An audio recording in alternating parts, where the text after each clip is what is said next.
मैं दो पंक्तियों से अपनी बात, और इन दो पंक्तियों पर आपने लैला बनती हुई देखी है, आपने यहाँ कौम का ईमान बनते हुए देखा है, लेकिन आपके और हमारे पुरखों ने क्या बनाया? 200-250 साल का जो संघर्ष है, जिसके बाद हमने 28 राज्य, 8 केंद्रीय शासित प्रदेश, 3000 जातियां, 35,000 उपजातियां और 650 कबीलों का ये मुल्क तैयार किया। ये ऐसे ही नहीं बना था। तारीख गवाही देगी इस लाल हकीकत की, खनक खनक पे तलवारों की रणगान बनाया है। वाह वाह वाह वाह वाह। तारीख गवाही देगी इस लाल हकीकत की, खनक खनक पे तलवारों की रणगान बनाया है, और खोद कर नाखून से गुलाम धरा को हमने बलिदानों की बुनियाद पे हिंदुस्तान बनाया। बहुत खूब, बहुत खूब।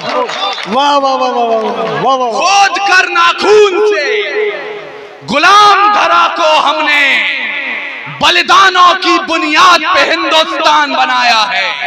और मैं जिस हिंदुस्तान की बात कर रहा हूं, आपका तो नहीं पता, लेकिन मैं जिस हिंदुस्तान की बात कर रहा हूं वो हिंदुस्तान है जहां अकबर की सेना का सेनापति नेतृत्व राजा मान सिंह के हाथों में होता है, और महाराणा प्रताप की सेना का सेनापति नेतृत्व हाकिम खान निभाते हैं। तो मैं उनको शब्द चढ़ाता हूं, हिंद जिनकी जान था, नाम हिंदुस्तानी जिनका मजहब हिंदुस्तान था। रक्त से रंगते थे धरती को अरियों की ललकार पर, जय हिंद का नारा सदा लिखा था जेलों की दीवार पर, और बदन पे बंधी थी बेड़ियां, दिल मगर आजाद था, और रक्त के अंतिम कतरे में भी भारत जिंदाबाद। वाह वाह वाह वाह वाह। जिंदाबाद।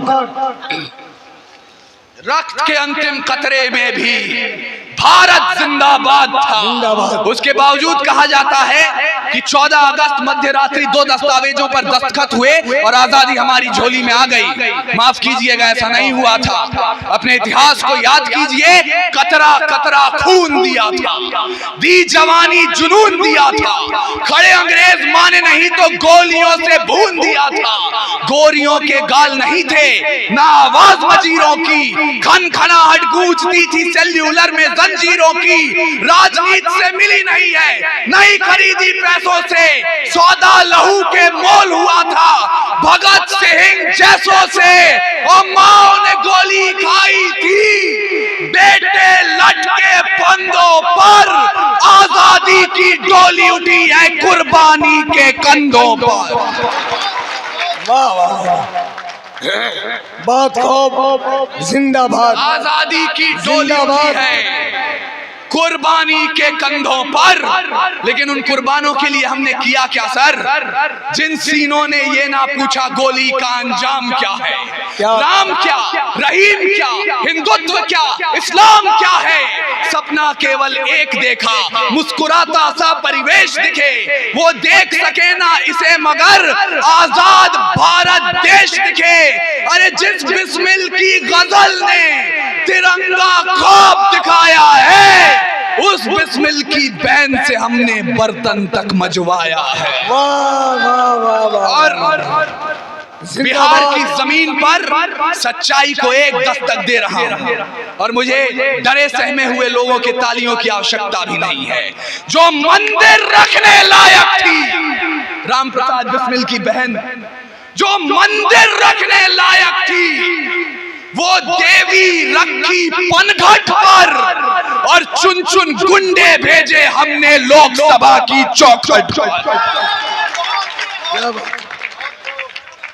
और ये सिर्फ हवा में कहने वाली बातें नहीं हैं। वर्तमान संसद में 12 सांसद वो बैठते हैं जिन पर माफिया सरगना होने के आरोप दर्ज है, 7 सांसद वो बैठते हैं जिन पर लूट अपहरण और बलात्कार के मुकदमे चल रहे हैं, और शर्म से नजरें झुक जाएंगी आपकी। 2 सांसद वो बैठते हैं जिन पर दुकान से सामान चोरी करने के केस चल रहे हैं। वाह वाह, क्या बात। लोकतंत्र की महानता की बात कर रहे हैं साहब, और संसद की लोकसभा में खड़े होकर किसी एक कौम को आज गाली दे दी जाती है। हम सब ने वो शर्मनाक मंजर अपने टेलीविजन स्क्रीन पर देखा है।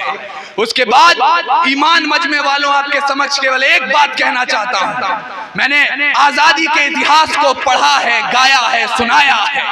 एक पन्ना आता है जब 85 साल के बहादुर शाह जफर रंगून में नजरबंद थे। अंग्रेजों के एक चापलूस ने उनके नाम 2 पंक्तियां लिखी और जफर को सुनाई। कहा, दम दमे में दम नहीं है, खैर मांगो जान की। ऐ जफर झुकने लगी शमशीर हिंदुस्तान की। क्या उस बूढ़े शेर ने एक कील उठाई और जेल की दीवारों पर उन 2 पंक्तियों के साथ 2 पंक्तियां और शुमार की, जो एक हिंदू मां के बेटे के लिए मुसलमान भाइयों के ईमान का प्रमाण है।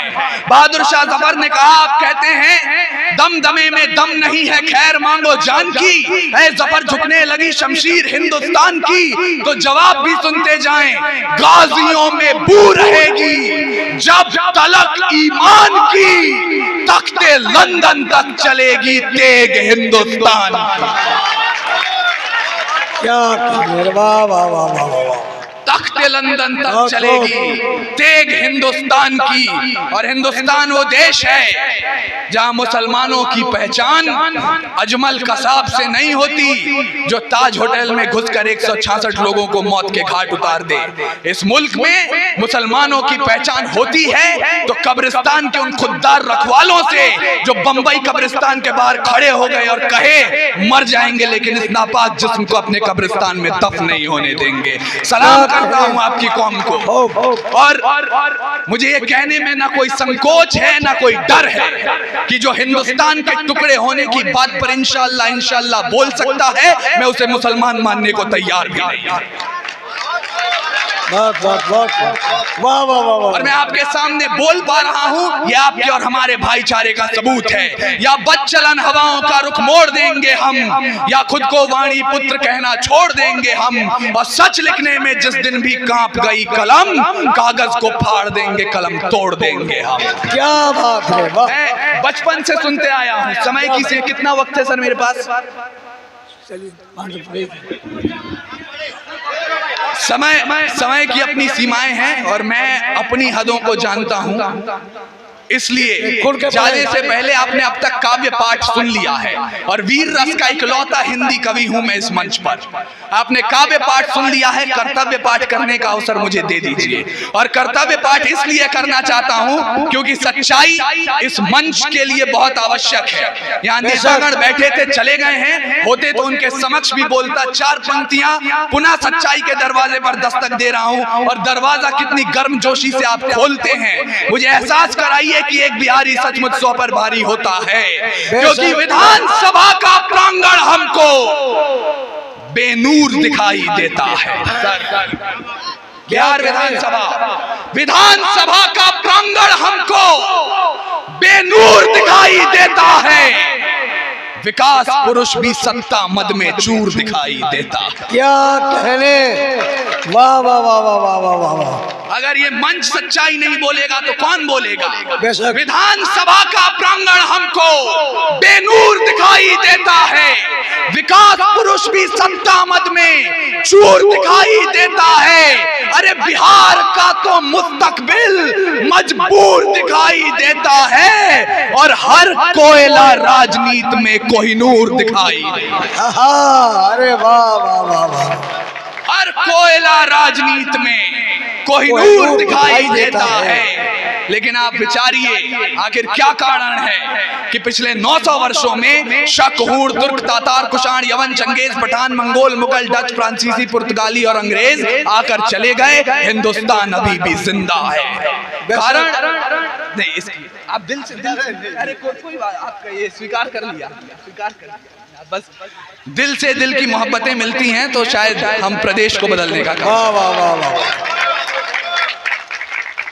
मैं अंतिम पंक्तियां सीधे सीधे आप तक पहुंचा रहा हूं, क्योंकि इस मुल्क को आज जिस बात की आवश्यकता है, शायद समय की सीमाएं खत्म हो जाएं, वो बात ना कह पाऊं आपसे, लेकिन पहली उंगली मैं अपनी तरफ उठाना चाहता हूं।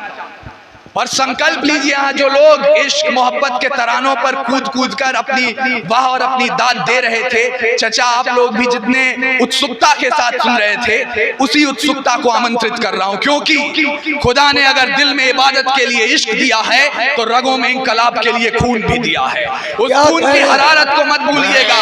रावण नहीं हम पलने देंगे साधुओं के वेश में, चाहे आसाराम हो या राम रहीम। रावण नहीं हम पलने देंगे साधुओं के वेश में, और अफजल नहीं पनप सकते हैं अब्दुल कलाम के देश में। रावण नहीं हम पलने देंगे साधुओं के वेश में, और अफजल नहीं पनप सकते हैं अब्दुल कलाम के देश में। अरे फौलादी हिंदुस्तान है ये, दुर्योधन की जांग नहीं, और भगत सिंह की मिट्टी पर खालिस्तान की मांग नहीं। क्या कहने, हिंदू हो या मुस्लिम उनके शीश नहीं कटने देंगे। अरे कसम तिरंगे की हमको फिर देश नहीं बटने देंगे। अंतिम 1 मिनट आपसे चाहता हूं और आप सबकी इजाजत। जिन पानी देंगे ना,